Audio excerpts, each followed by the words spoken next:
Teseo es con seguridad un héroe de reciente acuñación y cuya leyenda no alcanza importancia alguna hasta que Atenas tiene un nombre que defender. Posiblemente, un héroe local fue paulatinamente enriquecido con hazañas construidas a base de los pasajes del panhelénico Heracles, y los mitógrafos no dudaron en decir que ello se debía a que Teseo admiraba tanto al héroe tebano que decidió tomarlo como ejemplo. Se suele aceptar que Teseo es más joven que todos los demás héroes. Apenas es un niño cuando Heracles ya es un adulto. De igual manera, se dirá que los hijos de Teseo son capitanes del destacamento ateniense en la guerra de Troya, alcanzando la gesta de los nietos de otros héroes de la primera etapa mitológica. Por tanto, Teseo es el más joven de los héroes de la primera gran generación, la de la cacería del jabalí de Calidón y de la expedición de los argonautas.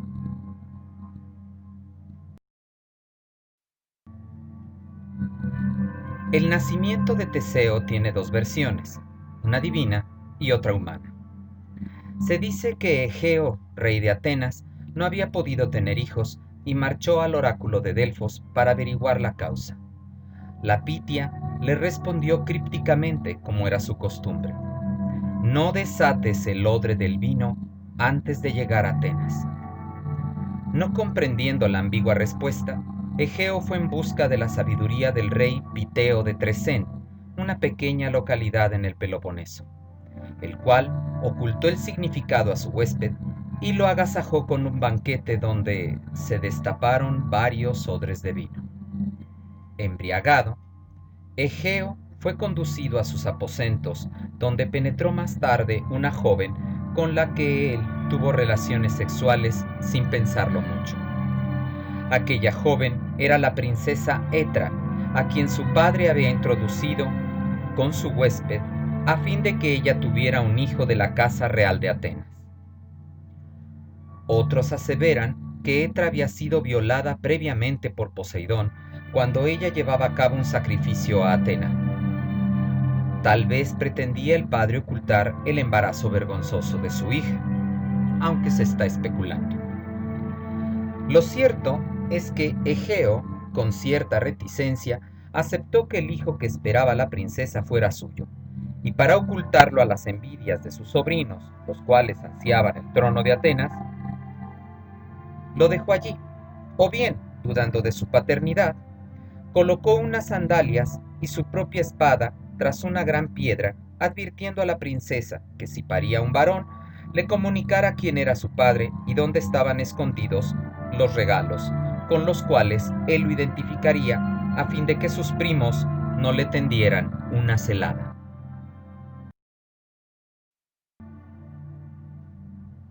Efectivamente, nació un muchacho a quien Piteo llamó Teseo, y fue educado en la sabiduría por su afamado abuelo materno.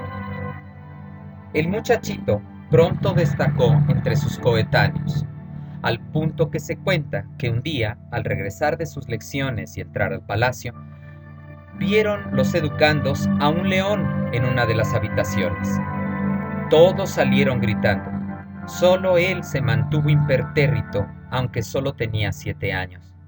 Agarró un báculo a uno de los esclavos y comenzó a golpear a la supuesta fiera, que no era sino la piel del león de Nemea que Heracles había dejado por un momento a fin de charlar con el viejo rey.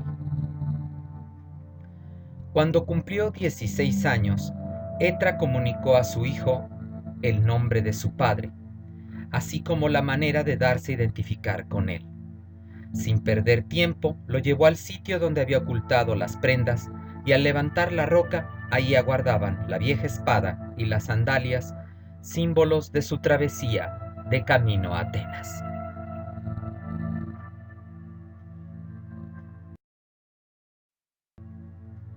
La madre y el abuelo recomendaron al impulsivo muchacho no siguiera el camino terrestre a través del istmo de Corinto, pues debido a la ausencia de Heracles, quien a la sazón se hallaba en el reino de Onfalia en Lidia, todos los malhechores habían salido de sus escondites y asolaban la región.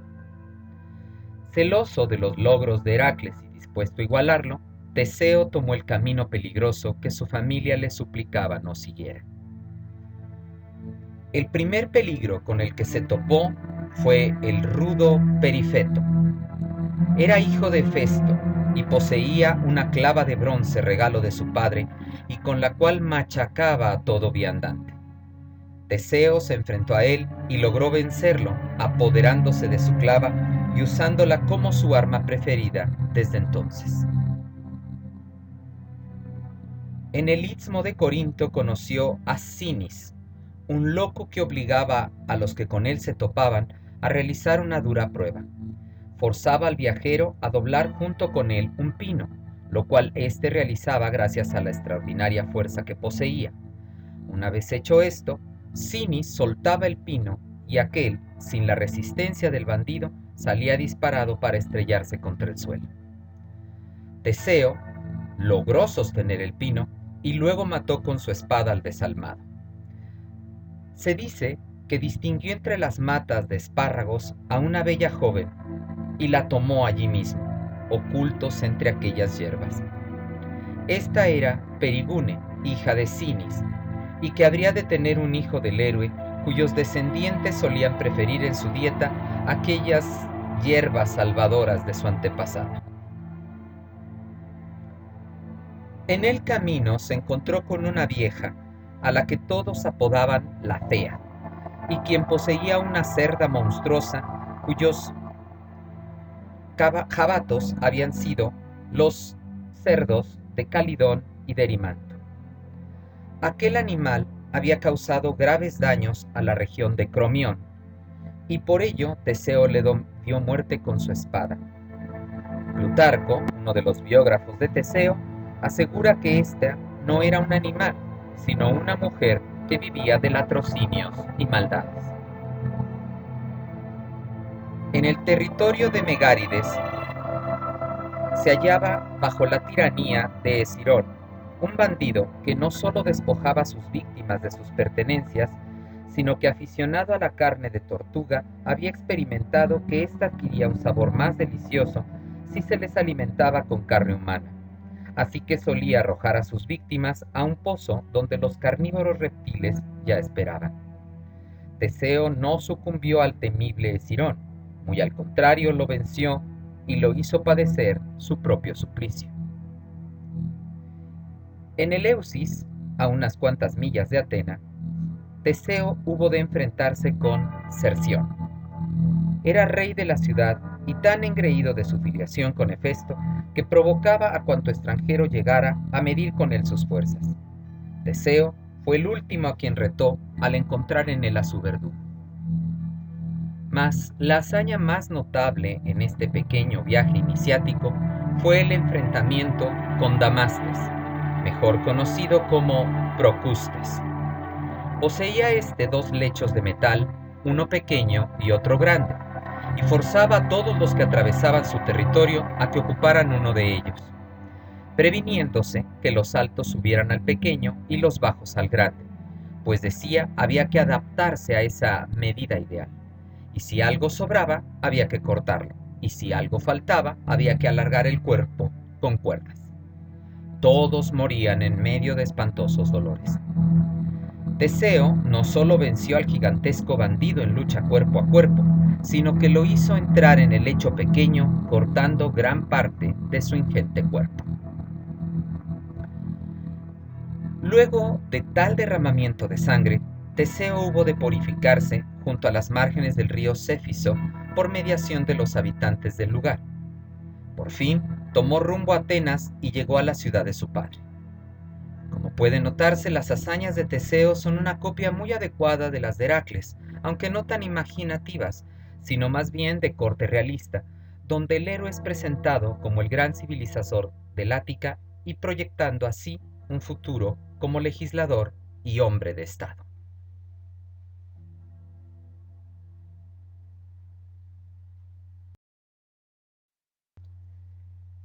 La fama de guerrero matamonstruos lo precedía, pero nadie lo hubiera reconocido, pues aún conservaba su larga cabellera de adolescente y portaba la túnica suelta propia de los efebos.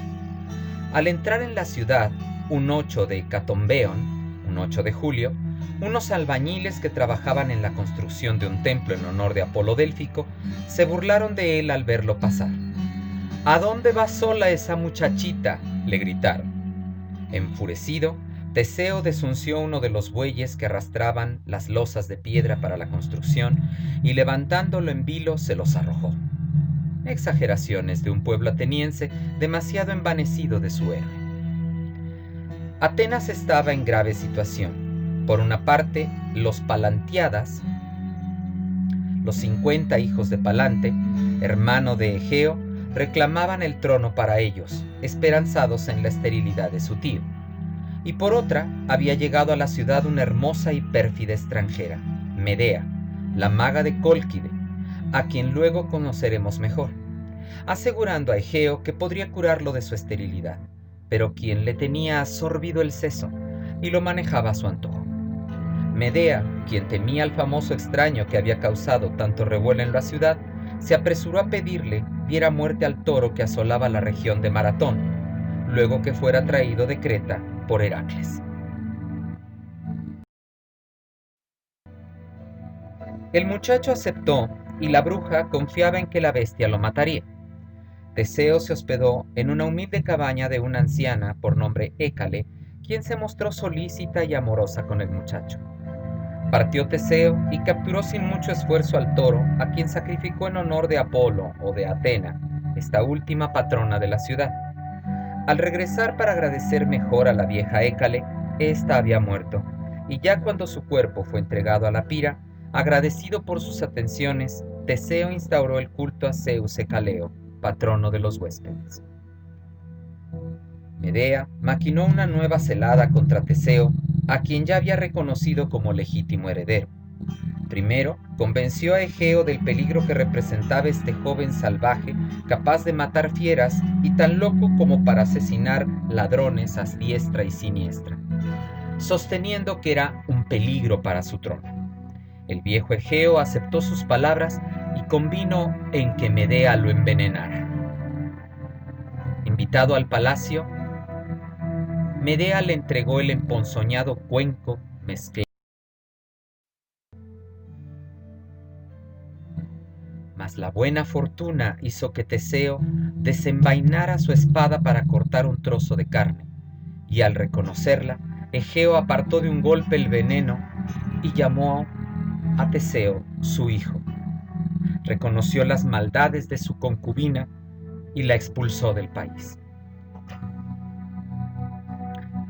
Sabedores los Palantiadas del origen y filiación de Teseo, vieron sus esperanzas truncadas y decidieron dejar de esperar y provocar una guerra civil. Teseo fue aclamado como legítimo heredero y muchos atenienses se pusieron de su parte. La lucha fue cruenta, pero el bando de Teseo triunfó y en la refriega murieron Palante y sus hijos, la mayoría a manos del propio Teseo. Por estas muertes hubo de desterrarse por un año hasta ser absuelto de los supuestos crímenes familiares por los sacerdotes de Apolo. A su vuelta a Atenas habría de vivir el más destacado de sus trabajos civilizadores.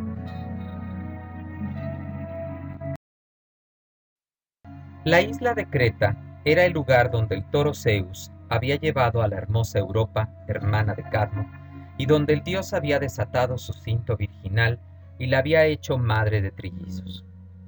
El rey de la isla, Asterión, casó con la mujer y crió como propios a los hijos de Zeus, Minos, Radamantis y Sarpedón.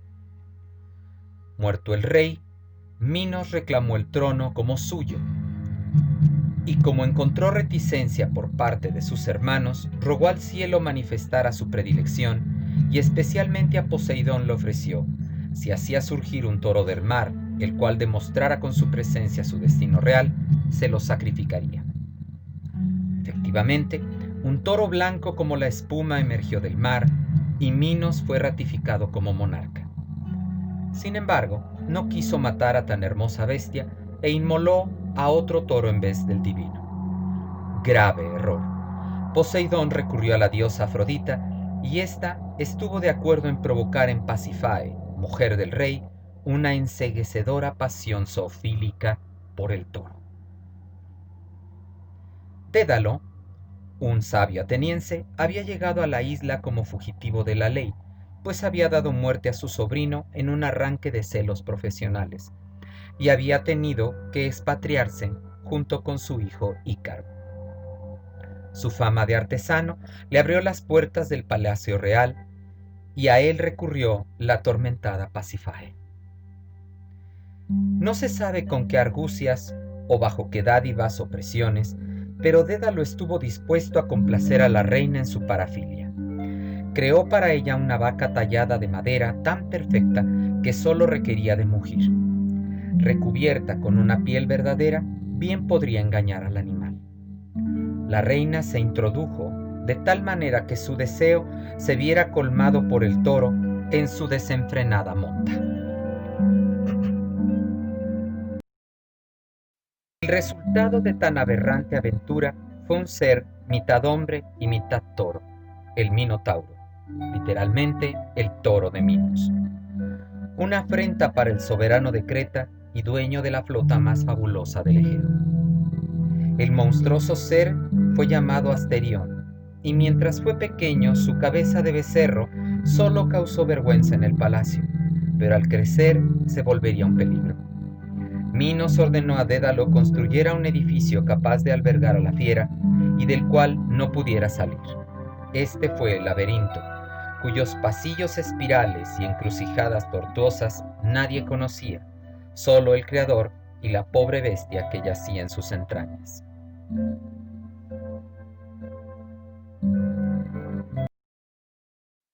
Mas los destinos del Minotauro y de Teseo habrían de juntarse. Androgeo, hijo de Minos y Pasífae, era un mozuelo envanecido por sus habilidades atléticas y no dudó en presentarse en Atenas cuando unas competencias se realizaban, saliendo vencedor en todas las justas deportivas. Fue tal el enojo de sus contrincantes o del propio rey Egeo en algunas versiones, que en el camino a Tebas, a donde marchaba para competir en otros juegos, fue asesinado. El rey Minos se vengó de la muerte de su hijo, sometiendo a Megara, ciudad estratégica del Ática, y sitiando la misma Atenas. Pero como el sitio duraba demasiado, Minos rogó a Zeus asolara la tierra ateniense con plagas por la injusta muerte de su hijo. El dios lo escuchó y Atenas claudicó. El oráculo sentenció que se debía resarcir a Minos con lo que éste pidiera. El rey solicitó la entrega anual, otros afirman que era cada 7 o cada 9 años, de 14 jóvenes, 7 varones y 7 doncellas, que el mismo Minos escogería de las familias más destacadas de Atenas, los cuales serían entregados como alimento para el Minotauro, quien por primera vez se nos presenta como antropófago.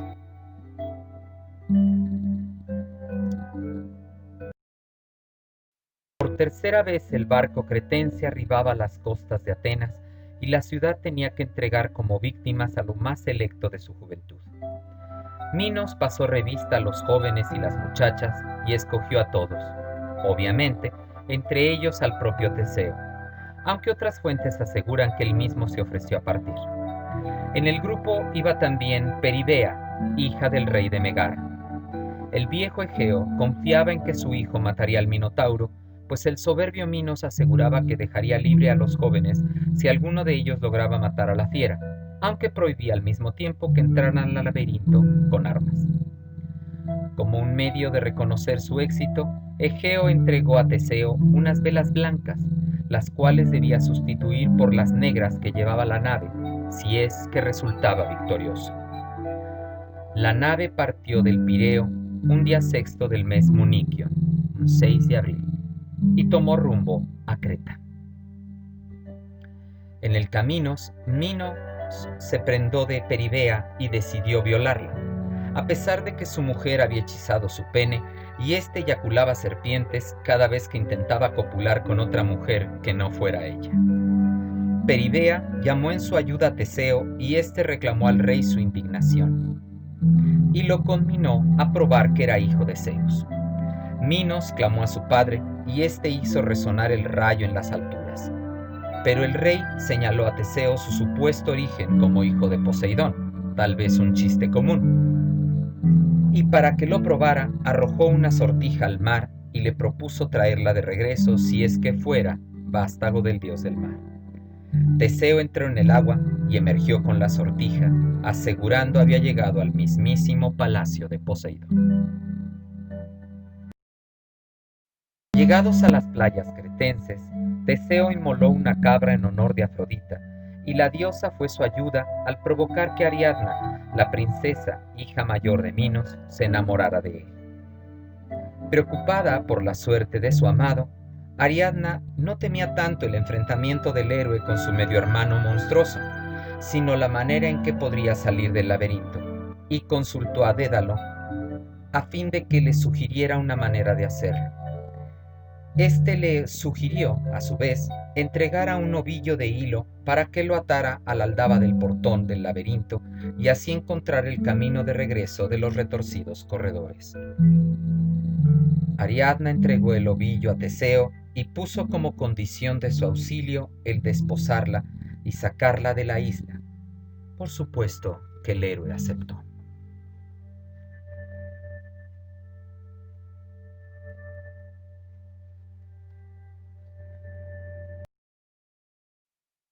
Cuenta el mito que Teseo mató al Minotauro a puñetazos, aunque muchas imágenes presentan al héroe armado de su clava atacando al monstruo.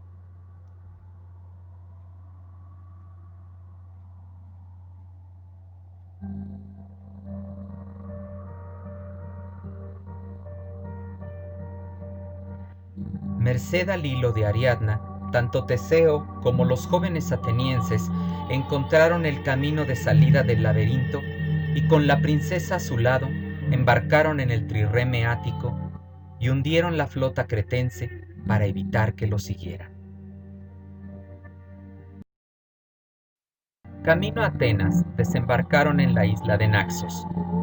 Ariadna se quedó dormida en la playa y al despertar con los primeros rayos del sol, tan solo distinguía cómo la nave del traidor Teseo se perdía en el horizonte. Los mitos cuentan varias razones del abandono de Ariadna. Para unos, Teseo estaba enamorado de una joven llamada Egle y solo había utilizado a la princesa para acabar con el Minotauro. Otros aseguran que Atena o Hermes se le aparecieron en sueños y le ordenaron abandonar a Ariadna, pues Dionisio la deseaba por esposa. Algunos decían que el dios mismo la había raptado de la playa o que había rogado a Artemis la matara y así desposarla, como si se necesitara que su espíritu dejara su envoltura terrenal. Finalmente, otra leyenda decía que la princesa, embarazada ya de Teseo, había desembarcado en la isla de Chipre debido al malestar que le provocaba el viaje por mar, y que Teseo juró regresar por ella. Pasaba el tiempo y las mujeres de Chipre habían fingido recibir cartas del héroe, mismas que le leían a una Ariadna que se debatía con la muerte por un mal embarazo. La princesa moriría de parto y efectivamente Teseo regresaría al fin, aunque demasiado tarde. Pagó con creces los buenos cuidados de las chipriotas e instituyó un ritual y un sacrificio en honor de Ariadna. ¿Qué sucedió en la isla cretense? Minos, furioso ante el escape de Teseo, la muerte del Minotauro y el rapto de su hija, y sabedor de que solo Dédalo podía haber auxiliado a la pareja, encerró al artista y a su hijo en el famoso edificio. Dédalo, que sabía no podría evadirse de los vericuetos del edificio sin un hilo conductor, optó por salir por arriba y fabricó unas alas con las plumas de las aves que coronaban las almenas del laberinto. Unió estas con cera y junto con su hijo partieron por los aires. El artista no dudó en ordenar a su hijo no se empecinara en subir a lo alto del cielo, pues sus alas, tan escasamente unidas a su cuerpo, podrían desprenderse por la ardiente cercanía con el astro. Irreflexivo como todo muchacho, Ícaro subió en su locura a lo alto, la cera se derritió por los rayos del sol y el muchacho cayó estrellándose en el mar y quedando sin vida, dando nombre a este, el mar cercano de Rodas, que ahora es Icario. Dédalo, Lloroso, fue a parar a la isla del rey siciliano Cócalo, y éste lo recibió con beneplácito, mas pronto lo trató como a un esclavo. Minos, por su parte, no deseaba perder a su famoso prisionero y embarcó con rumbo a la isla de Sicilia a sitiarla y recoger así a su artesano. Pero allí fue víctima de los ardides de Cócalo, quien lo asfixió en un baño de agua hirviente. Incluso el propio Dédalo murió también, pues Cócalo lo mandó matar antes de entregar a este hombre tan talentoso a cualquier otro rey rival. Costeando como hacían los marinos griegos, Teseo se detuvo en Delos y allí celebró su triunfo, instalando en un santuario a la estatua de Afrodita, su benefactora, misma que le había dado la malograda Ariadna. Para celebrar a la diosa, Teseo, junto con los jóvenes rescatados, instauró una danza ritual cuyos giros y pasos conmemoraban su tránsito por el laberinto. Aquella danza aún se celebraba en tiempos históricos. Fue tal el alborozo que Teseo provocó con el baile que se olvidó cambiar de las velas negras del navío, y el anciano Egeo, que en espera de su hijo solía ir todos los días a la playa, al ver aproximarse el barco con el fatal símbolo, se arrojó a las olas y se ahogó en el mar, que ahora, todavía, lleva su nombre.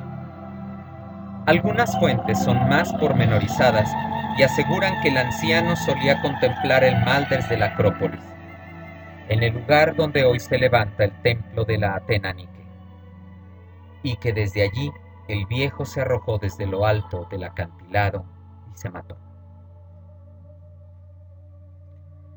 El pueblo ateniense, a pesar de la pérdida de su rey, no podía sino alegrarse por verse libres de la tiranía de Creta y vitorearon al príncipe heredero, el cual, libre de las pretensiones de sus parientes, fue nombrado rey de Atenas. Se dice que su primera acción fue tributar a su padre las honras fúnebres que le correspondían y enseguida dar gracias a los dioses por haberlo traído de vuelta, organizando en su honor una serie de fiestas sufragadas por las familias de los aristocráticos jóvenes rescatados.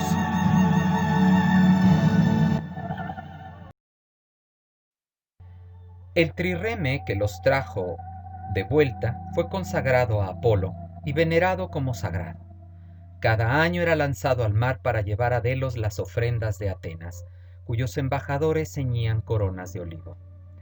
A proporción que las planchas de la madera se hacían inservibles, eran reemplazadas por otras, y así fue como pudieron los poetas llamar a esta nave eterna.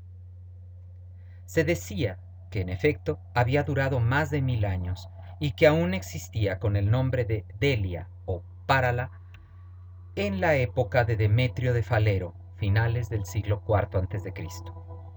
Adornada la popa con guirnaldas de flores y llevando en su interior a los heraldos armados de hachas, en recuerdo de los éxitos de Teseo en su camino a Atenas, llevaban a Delos, donde ofrecían sacrificios en honor del dios Febo.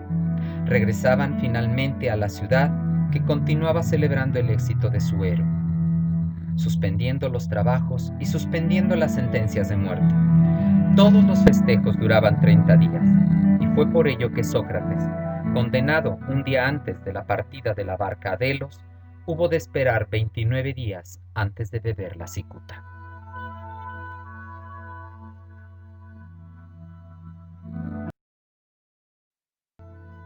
El primer acto político de Teseo fue el cinecismo, o sea, reunir en una sola ciudad a los habitantes hasta entonces diseminados en el campo.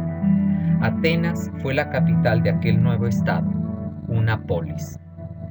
Comenzó una campaña de construcción de edificios públicos, acuñó la moneda nacional, dividió a la población en 3 substratos, nobles, artesanos y agricultores, e instauró las Panateneas como fiesta nacional y vinculatoria de los diferentes pueblos en honor de la patrona de la ciudad y del territorio, Atena.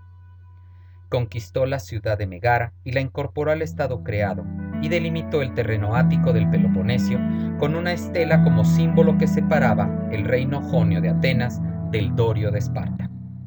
Reorganizó los Juegos Ístmicos en honor de Poseidón y sentó las bases de la democracia ateniense. Todo esto según su biógrafo Plutarco.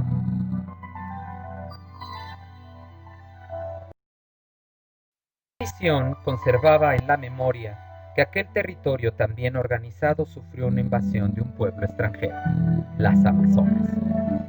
Se contaba que Teseo, ya en compañía de Heracles, ya solo, había marchado al país de las Amazonas, y que estando allá y siendo bien recibido por la reina Antíope, a veces denominada Hipólita o Melanipa, había cargado con ella y la trajo a vivir como su mujer en Atenas.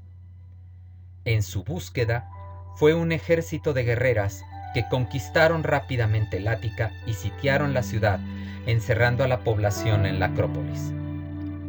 Las fuentes son variables en cuanto a cómo se resolvió el conflicto y la participación de la propia Antíope en la campaña. La mayoría acepta que la reina se puso de parte de su marido y padre de su hijo, al que había llamado Hipólito, y que en la escaramuza definitiva en el cerro de Pnyx, una amazona la había matado. A pesar del aparente triunfo de las guerreras, lo cierto es que los atenienses les habían causado grandes bajas y que la batalla se decidió en la mesa de negociaciones, estableciéndose un tratado de paz.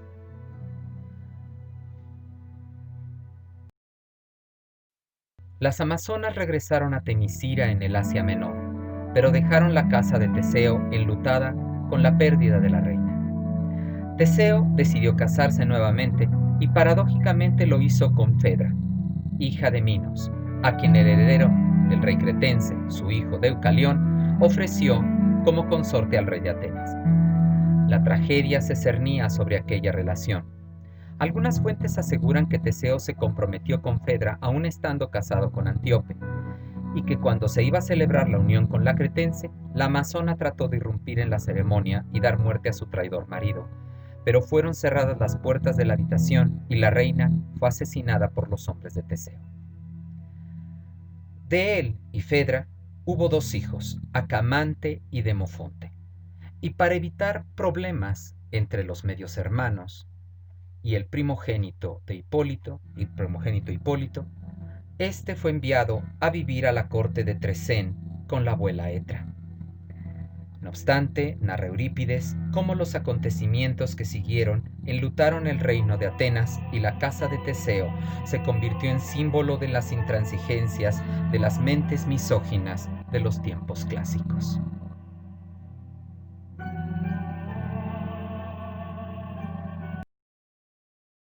De nuevo solo y ya no un joven, Teseo comenzaría a vivir las más extrañas de sus aventuras. Y todo comenzó con el robo de su ganado instalado en la llanura de Maratón.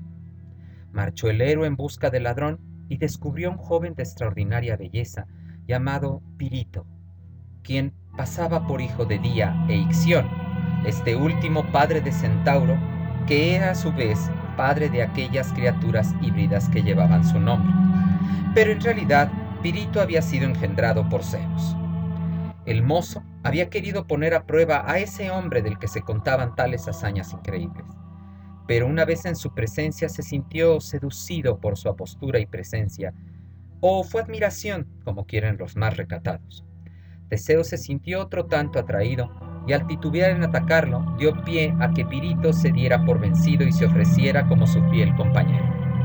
Teseo, desconcertado, aceptó sin dilación la amistad del joven tesalio.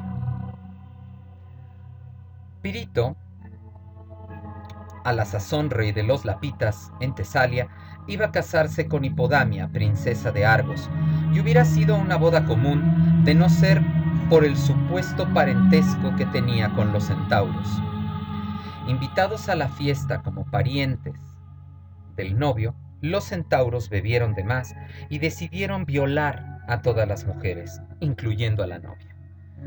Pirito y su reciente amigo Teseo, junto con el resto de los lapitas, de quienes Pirito era el rey, defendieron a sus mujeres. «¿Qué furor es el tuyo, oh Eurito?», clama Teseo a uno de los centauros. «¿Cómo estando yo vivo no temes ultrajar a Pirito? ¿Ignoras acaso que al ofenderlo a él lo haces también conmigo? Y para que sus palabras no fuesen vanas, separa cuantos obstáculos se oponían a su paso y arranca a Hipodamia de los brazos del furioso centauro. Mudo, Éurito, sin palabras para justificar su crimen, se atreve insolente a herir con sus manos el rostro y el pecho del defensor de Pirito. Más cerca yace una crátera de antiguo ornato, y a pesar de su enorme peso no impide al vigoroso hijo de Geo levantarla y arrojarla a la cabeza de su enemigo. Cae Éurito y entre convulsiones arroja su cuerpo, junto con su cerebro, torrentes de sangre y vino. Indignados por la muerte de su hermano, gritan aún a los centauros: ¡A las armas! ¡A las armas! El vino enciende su coraje y las copas, los platos, los jarros a los banquetes destinados conviértense en instrumentos de guerra y matanza. La muerte de los centauros y la batalla contra las amazonas son los dos acontecimientos más importantes, según los atenienses, en la vida de su héroe local, a tal punto que fueron inmortalizados en las metopas del templo Atena Partenos, el Parteno, y que simbolizaba su éxito sobre lo salvaje y lo exótico, al punto que la vieja historia de su parlamento con las guerreras fue olvidado y se sustituyó con una abrumadora victoria ática que oradores como Isócrates solían repetir como imagen del destino de su pueblo. Recientes vencedores del oriental persa, el pueblo de Atenas veía en los míticos contrincantes de Teseo a los antecesores del rey Darío y sus afeminados combatientes que tenían algo de amazonas y algo de centauros. A pesar de que Hipodamia le dio un hijo, Polipetes, Pirito no se conformaba con una vida de monarca y convenció a Teseo, cincuentón para esos días, de que ambos, como hijos de dioses mayores, Zeus y Poseidón respectivamente, merecían mujeres de su categoría, hijas de Zeus, al menos. Las elegidas fueron Helena y Perséfone. Se dice que el rapto de Helena, el primero de ellos, se efectuó cuando la muchacha no rebasaba los 12 años. En medio de un ritual en honor de Artemis Orti en Lacedemonia, patria de la joven, Teseo y Pirito irrumpieron el rito y robaron a Helena y escaparon. Los perseguidores los perdieron en Tegea y regresaron para informar al rey y a los hermanos de la joven, en tanto que Teseo y su amigo llevaron a Helena a Fidna y la encomendaron a Etra, la anciana madre de Teseo. Echaron suertes por quién desfloraría a la muchacha y el elegido fue Teseo. Algunos decían que la respetó por ser una púber apenas, pero las malas lenguas decían que la había desvirgado y Helena había parido una hija en secreto, Ifigenia, la engendrada por la fuerza, según su etimología, a quien adoptó su hermana Clitemnestra, quien engañó a su esposo Agamenón para evitar la deshonra de la casa de Tíndaro. Como Pirito aún necesitaba su consorte, emprendieron el viaje al inframundo y dejaron a Helena con Etra. Por su parte, Cástor y Polideuces, hermanos de la joven, ya habían sitiado Atenas y exigían la devolución de ésta. Los atenienses negaban que estuviera en la ciudad y como no eran creídos, los lacedemonios atacaron con su ejército. Hubieran destruido la ciudad de no ser porque un tal Academo, quien sabía el paradero de la muchacha, parlamentó con los Dioscuros y estos partieron a Fidna en busca de su hermana. Por ello, se decía que el jardín donde había sepultado a Academo, la academia, nunca fue allanado por fuerzas espartanas. Los hermanos conquistaron a Fidna, rescataron a su hermana y tomaron como esclava de ésta a la madre de Teseo. Se dice también que los Dioscuros colocaron en el poder de Atenas a un descendiente de la antigua casa real de nombre Menesteo y que fue apoyado por la nobleza, quien se veía amenazada por todas las reformas del otro rey, Teseo. Pero el héroe estaba en ese momento con su amigo en la corte de Hades, quien fingió recibirlos con agrado y a quien los héroes planeaban traicionar. Pero una vez aposentados en sendos tronos se vieron encadenados a ellos, y así pagarían eternamente su atrevimiento de raptar a la reina del submundo. Como vimos, Heracles liberó a Teseo, pero nada pudo hacer con Pirito, que permaneció sentado por toda la eternidad. Salido del reino de Hades, Teseo regresó a Atenas, pero encontró la ciudad gobernada por Menesteo y las facciones rivales repartiéndose el botín, pasando por alto todas sus reformas. Rescató a sus hijos de los nobles y los envió a vivir a la isla de Eubea, en cuya corte, encabezada por el Pénor, encontraron refugio y en cuyo contingente marcharían a buscar a Helena, esta vez raptada por Paris el troyano. Teseo se marchó de Atenas maldiciéndola y se refugió en la isla de Siros. Allí moriría finalmente, aunque su fallecimiento está envuelto en el misterio. Había muerto al caer de un acantilado, pero unos decían lo había matado el rey de Siros, Licomedes, y otros que el héroe había caído accidentalmente. Nunca se supo la verdad. Se dice que luego de un tiempo, los atenienses se arrepintieron de sus acciones y trajeron de vuelta a los hijos de Teseo y les devolvieron el trono. Todo después de la guerra de Troya. Contaban los guerreros de Maratón que en la batalla decisiva contra Persia, la hueste ática era encabezada por un guerrero de descomunal estatura y de armadura resplandeciente que los conminaba a derrotar al invasor. El oráculo de Apolo confirmó que era Teseo y ordenó el traslado de sus restos de Esiros a Atenas para hacerlo él. Al político Simón le fue encomendada esta misión y éste descubrió, gracias al prodigio de un águila que rascaba en la tierra, un féretro que contenía unos restos humanos de gran estatura, acompañados de una lanza y una espada. Con la seguridad de que era Teseo, fueron llevados con toda pompa a la ciudad y depositados en un recinto conocido como el Teseio, a cuyo altar se avenían los esclavos fugitivos de sus crueles amos, pues en vida el héroe había sido el protector de los débiles y los menesterosos.